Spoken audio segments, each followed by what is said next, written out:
Do you know this miracle in American history? Don't shoot until you see the whites of their eyes, was the order given June 17, 1775, by Colonel William Prescott.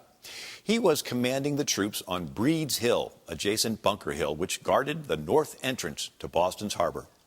Providentially for the Americans, this being the first naval engagement of the war, the British had the wrong size cannonballs on their ships and therefore were unable to effectively bombard the American position. British General William Howe had to disembark 2,300 British soldiers and charge them up the hill with bayonets fixed. Twice the Americans repelled them, forcing them back down the hill until the Americans ran out of gunpowder.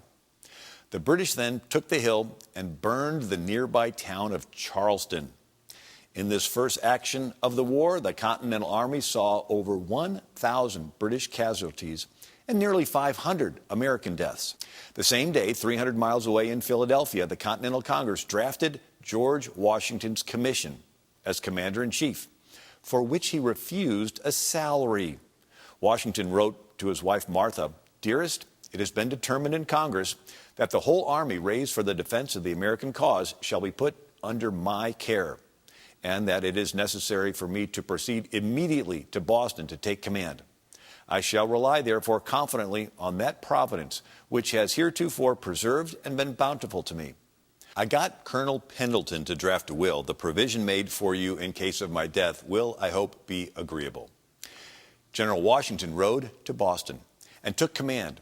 Shortly after, Georgia's Provincial Congress passed a motion, July 5, 1775, that this Congress apply to His Excellency the Governor, requesting him to appoint a day of fasting and prayer throughout this province on account of the disputes subsisting between America and the parent state.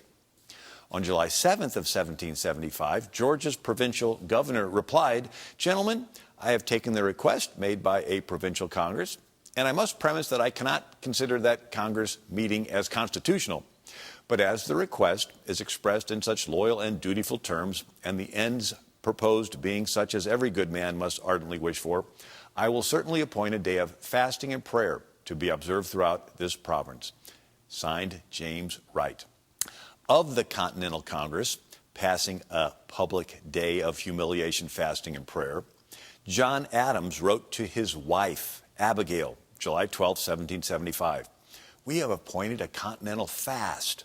Millions will be upon their knees at once before their great Creator, imploring His forgiveness and blessing, His smiles on the American consul in arms."